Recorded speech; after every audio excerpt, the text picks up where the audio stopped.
Now for our story. It was a pleasant Sunday afternoon. After church, Aunt Mary had stopped in at David Bowman's, where she was to be met later by Dell Shipley and driven back to the farm. At David's, Aunt Mary had found Bill Meade. After they all chatted a while, she said goodbye to David, and she and Bill, who was leaving too, had strolled out through the garden. Now they have paused by the gate. Mr. Bowman has a lovely garden, hasn't he, Aunt Mary? Yes, indeed. Isn't that something funny? Oh, yes. Seeing David's garden reminds me of the little rivalry he and Lefty have over their delphinium. They're both pretty cute. Are they going to be competitors in the flower show? Well, we're trying to persuade Lefty to enter, but I don't know if we'll succeed. Well, Lefty's quite a gardener. Yes, indeed. Well, it's almost time for Dell to be coming along. I wish you didn't have to go, Aunt Mary. Oh, yes, so do I. My, it's a lovely day, isn't it? Ah, yeah. The kind of day that makes you want to go places you've never been before. I know what you mean. I gave in to a little wanderlust feeling this morning. Now I feel guilty wondering how my family got along without me. They'll probably be fainting with hunger by the time I get home. Oh, I wouldn't worry.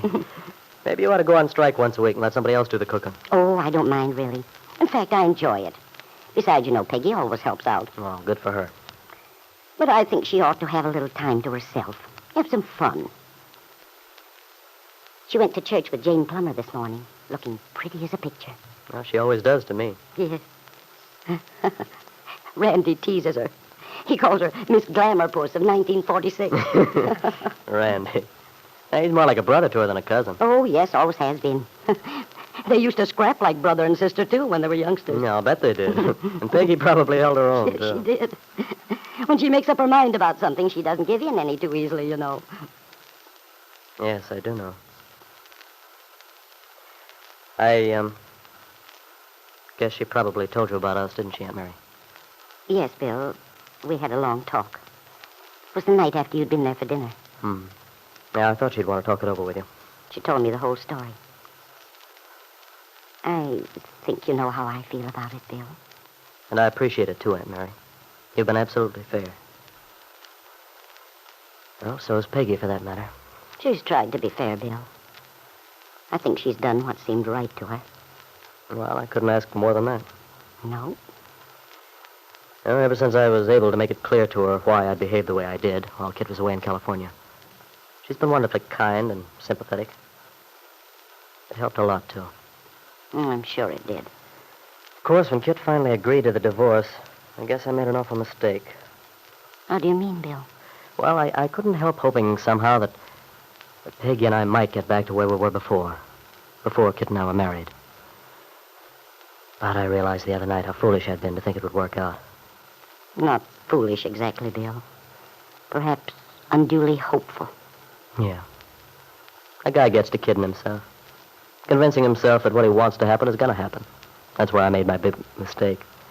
I should have known I couldn't expect Peggy to consider making a life with me as long as I hoped to get custody of my kid. Not when Kit's his mother. It would be very difficult. It's only natural that Peggy can't forget how much unhappiness she went through because of Kit. Sure. I realize that. As she explained it to me, Peggy's afraid she couldn't be fair to your child, knowing he's Kit's child, too. I understand how she feels. But on the other hand, you get my angle of it, too, don't you, Aunt Mary? I believe I do, Bill. He's my son. I can't just forget about him, walk off and leave him. Not when I know how Ben Calvert would bring him up. I'm afraid that Ben would bring your child up to believe the way he does. And that's not the way I want it. Peggy understands that, Bill. And she respects you for it. Yeah. Yeah, even if it makes all the difference in the world to us personally. But the only thing I can see myself clear to do is to try to get custody of him. I wouldn't feel right if I didn't. No. No, you wouldn't. It's put me in a terrible spot, though, Aunt Mary. Now that I know Peggy does love me, well, knowing that if it weren't for the baby, for my son, everything would be so different. But I had to tell Peggy. It would have been wrong not to tell her I want the baby. Yes, Bill, you had to be honest with her. Oh, here's Dell. All ready, Mary? Yes, I am. Bill, you remember Dell Shipley. Oh, yeah, sure. Well, why don't you walk out and say hello? Oh, okay. I hope I didn't hold you up, Mary. Lily and I got to talking. You're right on the dot. Well, you remember Bill Meade. Bill? Why, yes, I sure do. Well, how are you, Bill? Fine, thanks. You're down from Chicago for the weekend, huh, Miss Shipley? Yeah, having a fine time, too. But don't call me Mrs. Shipley, Bill. Everybody calls me Dell. Oh, well, fine. That's a nice name. I didn't recognize you at first. You were in GIs the last time I saw you. Yeah, that's right, I was. Yeah, well, I've been in civilian clothes for some time now. Yeah, it took me quite a while to get used to them, though. Oh, I don't wonder. I was packing Randy's things away, and my goodness, those uniforms are heavy. Especially the winter ones. Yeah, well, they have to be. They're built to take a lot of wear and tear. Say, look, if I've interrupted you two, well, I can come back later, Mary. Oh, no. My goodness, I just thought. Well, what's the matter? Forget something? Yes, I did. Sarah wrapped up a piece of cake for Randy. You know, he's a great pet of hers. And I left it in David's kitchen. Oh, let me go back and get it for you. Oh, no, Bill. You stay here and talk to Dale. I'll be just a minute. Why, it would break Sarah's heart if I didn't. Aunt Mary. God bless her. Well, Bill, it's been a long time since I saw you. Yeah, that's right.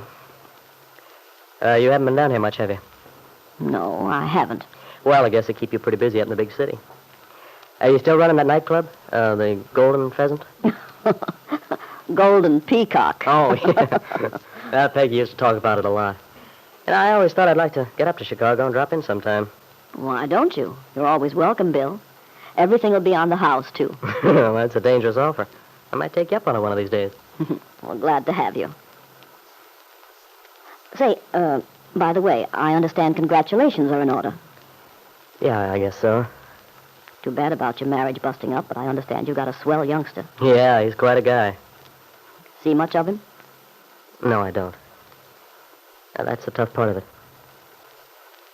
You probably know that Kit, my ex-wife, got custody of the baby. Yeah, that's what I heard. So I don't get to see him very often.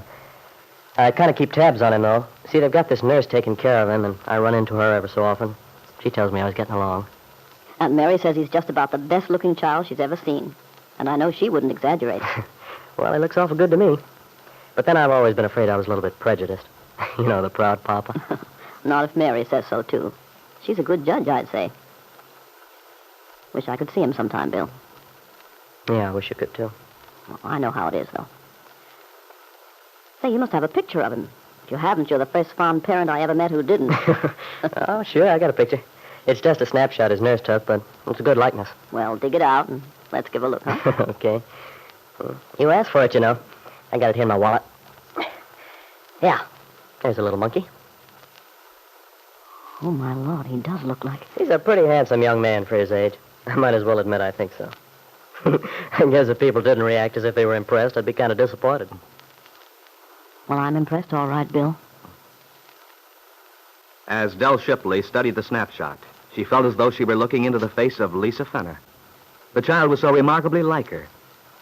Now, Dell knew the link she'd seen connecting Lisa Fenner with Wakefield was no imaginary one. This child was Lisa's child.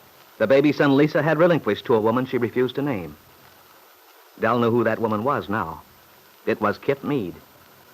How could she help Aunt Mary to straighten out this tangle, Dell wondered, in time to save Aunt Mary's niece Peggy from marrying a man she didn't love, and restore Lisa's child to its rightful mother?